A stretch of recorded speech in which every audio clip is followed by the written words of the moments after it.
তো এই সবগুলো দেশ হলো মুসলমান দেশ। ওই মুসলমানদেরকে তারা তাদের জাতীয় নিরাপত্তার জন্য হুমকি মনে করছে, আর আপনারা তাদের জার্সি পরে, আপনারা তাদের পতাকা উত্তোলন করে তাদের প্রতি ভালোবাসা প্রদর্শন করছেন। এটা আমাদের জন্য একদম নিকৃষ্টতম কাজ ছাড়া আর কিছুই হতে পারে। আমি জানি না আপনারা জানেন কিনা, বিশ্বকাপ নিয়ে কত হাহাকার, কথা কাটাকাটি, এমনকি মারামারিও আমাদের মাঝে হয়ে যায়। কেউ কেউ তো আবার অতি আবেগপ্রবণ হয়ে গলায় ফাঁসও দিয়ে দেয়। কাদের জন্য ফাঁস দিচ্ছেন? কাদের জন্য মারামারি করছেন? কাদের জন্য ঝগড়া বিবাদ করছেন? কাদের জন্য রাত্র জাগ্রত করছেন? যারা আপনাকে মানুষই মনে করে না, যারা আপনাকে সন্ত্রাসী মনে করে। ইরাকের ফুটবলার, এই বিশ্বকাপে ইরাক অংশগ্রহণ করেছে, ওখানকার স্ট্রাইকার নাম হলো আইমান হুসাইন। আইমান হুসাইন যখন শিয়াঙ্গ, মার্কিন যুক্তরাষ্ট্রের শিয়াঙ্গ এয়ারপোর্টে গিয়েছে বিশ্বকাপে অংশগ্রহণ করার জন্য, তখন তাকে এয়ারপোর্টের রিসিপশনে, ইমিগ্রেশনে 7 ঘন্টা আটকে রাখা হয়েছে। 7 ঘন্টা আটকে রেখে তার ফোন জব্দ করা হয়েছে, তার শরীর চেক করা হয়েছে। কেন? সিবিপি, মার্কিন যুক্তরাষ্ট্রের CBP, customs and border protection যারা আছে, তারা এটার কারণ দর্শিয়েছে যে আইমান হুসাইন এই নামে একজন টেররিস্ট আছে। ও মুসলমান, আওয়াজ দিয়ে বলেন না, আইমান হুসাইন এটা মুসলমানের নাম নাকি অমুসলিমের নাম? আপনারা আমার কথা বুঝতেছেন? পিছনে যারা আছেন আওয়াজ দিয়ে বলতে হবে, আইমান হুসাইন মুসলমানের নাম না অমুসলিমের নাম? আইমান হুসাইন মুসলমানের নাম। তাকে ইমিগ্রেশনে 7 ঘন্টা দাঁড় করিয়ে রেখেছে, তার ফোন জব্দ করেছে। খেলা জায়েজ না না জায়েজ এটা পরের কথা, যারা অংশগ্রহণ করেছে তাদের কথা বলছি। কেন তাকে চেক করেছে? কারণ দর্শিয়েছে যে এই নামে একজন, তার নামটা একজন টেররিস্টের নামের সাথে মিলে যায়, এই জন্য তাকে ইমিগ্রেশনে দাঁড় করিয়েছে। ওই ইরাকের অফিসিয়াল ফটোগ্রাফার তালাত সালা, তাকে ওই ইমিগ্রেশন থেকে আর ভিসা দেয় নাই। তাকে ওই দেশের জন্য জাতীয় নিরাপত্তার জন্য হুমকি মনে করেছে। তালাত সালা একজন মুসলমান, তাকে ওই দেশের জাতীয় নিরাপত্তার জন্য হুমকি মনে করে ভিসা ক্যান্সেল করে দিয়ে তাকে ইরাকে ফেরত পাঠিয়েছে। এবং উজবেকিস্তান, সেনেগাল যারা এই বছর ফিফা ওয়ার্ল্ড কাপে অংশগ্রহণ করেছে, উজবেকিস্তানের কোচ নিজে বলছে যে আমরা নিউ ইয়র্কে একটা প্রীতি ম্যাচ অংশগ্রহণ করার জন্য যাচ্ছিলাম, রাস্তায় আমাদেরকে মার্কিন পুলিশ নামিয়ে আমাদেরকে ক্রিমিনালের মতো চেক করেছে। ক্রিমিনালের মতো ডগ স্কোয়াড নিয়ে আসছে, কুত্তা দিয়ে চেক করে, এবং এমন একটা যন্ত্র নিয়ে আসছে, যন্ত্রটার নাম আমি ভুলে গিয়েছি, যে যন্ত্রটা দিয়ে শক্তিশালী ধাতু, আপনার শরীরে যদি আপনি বোমটোম নিয়ে যান, শক্তিশালী ধাতু যদি আপনি কাপড়ের ভিতরে লুকিয়ে রাখেন, ব্যাগের ভিতরে লুকিয়ে রাখেন, ওই যন্ত্রটা দিয়ে সেটা তাৎক্ষণিক বের করা যাবে। উজবেকিস্তানের কোচ বলছে যে আমাদেরকে ক্রিমিনালের মতো চেক করা হয়েছে ডগ স্কোয়াড এনে। সেনেগালের যারা অংশগ্রহণ করেছে, সেনেগালের মধ্যে কোঅর্ডিনেটর প্রায় 50 জন। কোঅর্ডিনেটর কাদেরকে বলে?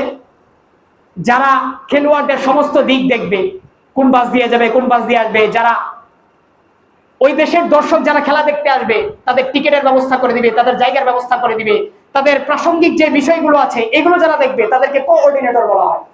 সেনেগাল মুসলিম দেশ, উজবেকিস্তান মুসলিম দেশ, ইরাক মুসলিম দেশ। ওই সেনেগালের মরক্কোর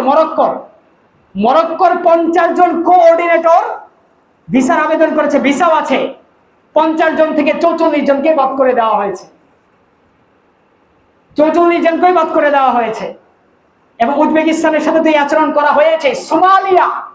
সোমালিয়ার মধ্যে থেকে এই বছর একজন ফিফা রেফারি সুযোগ পেয়েছিল, তার নামটা মনে আসতেছে না, আলাত আরমান এরকম করে, ওমান আলাত এরকম করে নামটা। এই একজনই ফিফা এই বছর বিশ্বকাপে রেফারি করার সুযোগ পেয়েছিল। তাকে ওই দেশের জন্য জাতীয় নিরাপত্তার হুমকি মনে করে তাকে সেখান থেকে বাদ করে দেওয়া হয়েছে। এখন আপনি বুঝতে পারেন না, এইটা দেখার পরও স্বয়ং বিশ্বকাপের কথা বলছি, আগের বিশ্বকাপ না, এই বিশ্বকাপের মধ্যে বলছি, যারা পার্টিসিপেট করছে তাদের কথাই বলছি। তাদেরকে, যারা মুসলিম দেশে আছে, ইরানের কোন নাগরিককে ওই দেশে গিয়ে খেলা দেখার অনুমতি দেওয়া হয় নাই। কেন? ইরান মুসলিম দেশ, ইরাক মুসলিম দেশ, সোমালিয়া মুসলিম দেশ, সেনেগাল মুসলিম দেশ, সেনেগাল তো সাদিয়া মানের দেশ। সাদিয়া মানের নাম শোনেন না আপনার? ও সাদিয়া মানের দেশের নাম হলো সেনেগাল। মরক্কো মুসলিম দেশ, সেখানকার 50 জন কোঅর্ডিনেটর থেকে 44 জনকে বাদ করে দেওয়া হয়েছে নিরাপত্তা ঝুঁকির কারণে। ওরা আমাকে আর আপনাকে মুসলমানই মনে করে না ভাই, মুসলমানই মনে করে না। তবে যে বলবেন হুজুর সৌদি আরব বিশ্বকাপ খেলে, মরক্কো বিশ্বকাপ খেলে, কাতার বিশ্বকাপ খেলে, দুবাই বিশ্বকাপ খেলে, ইসলাম কি আমরা সৌদি আরবকে ফলো করে রাখবো না কোরআন সুন্নাহ ফলো করে রাখবো? বলেন না আওয়াজ দিয়া। ইসলামের ডেফিনেশন কি সৌদি আরব না কোরআন সুন্নাহ? ইসলামের ডেফিনেশন কি কাতার, দুবাই, মধ্যপ্রাচ্যের যে সমস্ত দেশ আছে তারা না কোরআন সুন্নাহ? কোরআন সুন্নাহর বাইরে গিয়ে মক্কার হারামাইনের ইমামও যদি খ্রিস্টানদের, ইহুদি খ্রিস্টানদের তাগুতি করে, চাটুকারিতা করে, আল্লাহর কসম আমরা তাকে অনুসরণ করতে বাধ্য নই। চিল্লা বলেন ঠিক কিনা? কোরআন সুন্নাহর বিরুদ্ধে গিয়ে যে ইমাম সাহেব যদি, খতিব সাহেবও যদি ইহুদি খ্রিস্টানদের অনুসরণ করে, আল্লাহর কসম সেই ইমাম এবং খতিবের অনুসরণ করতে আমরা মুসলমানরা বাধ্য নই। তবে আমি আর আপনি মুসলমান যে তাদের অনুসরণ করছি, ও ভাই তাদের দিকে ঝুঁকতেও না করেছে, সহযোগিতার সমর্থন তো দূরের কথা, জার্সি আর পতাকা তো দূরের কথা। কি হয়ে গেল আমাদের? ওরা আমাকে আর আপনাকে মুসলমানই মনে করে না, সন্ত্রাস মনে করে। আপনি যে স্পেনের কথা আজকে জানেন, আপনি যদি জেনে তাদেরকে সাপোর্ট করতেন তাও একটু সান্ত্বনা দিতে পারতাম।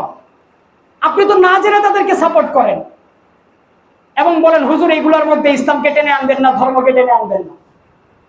আপনি যদি এটাই বলেন যে আমি যাকে ইচ্ছা তাকে ভালোবাসবো, আমি যার কাপড় ইচ্ছা তার কাপড় পরবো, হুজুর এখানে ধর্মকে টেনে আনতে পারবেন না। আমি এজ এ আলেম হিসেবে বলছি, আপনি নামে মুসলিম হতে পারেন, প্রকৃত মুসলিম আপনি কোশ্চিন কালে হতে পারেন না।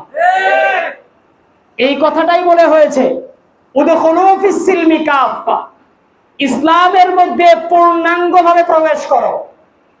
একটা নিবা আরেকটা বাদ দিবা, সুবিধাবাদী বন্টন করবা, এটা আমার জন্য, এটা আল্লাহর জন্য, এটা ইসলামের জন্য, এটা আমার ব্যক্তিগত পরিবারের জন্য। এটা কোশ্চিন কালে হবে।